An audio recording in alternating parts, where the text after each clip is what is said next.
Бүгін шенеуніктерді жұмыс орындарында студенттер алмастырды. Өзін-өзі басқару күні аясында олар өздерін бір сәтке мемлекеттік қызметкер ретінде сезіне алды. Шараға облыс орталығындағы мемлекеттік мекемелерден бөлек аудандық әкімдіктер де қатысты.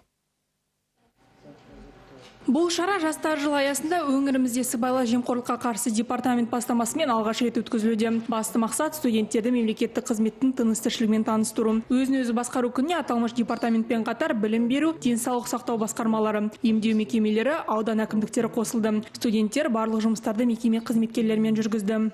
Медколледждің студенті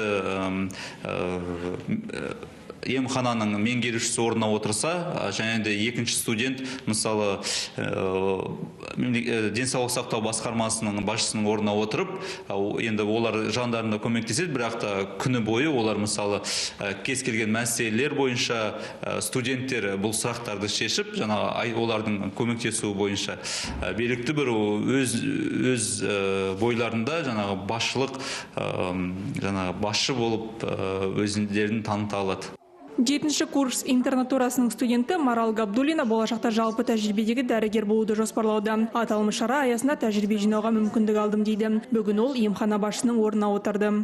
Бас дәрігердің орнында отырғанда түсінгенім, ол жұмысы өте ауыр екен, және көптеген жауапкершілікті талап етеді.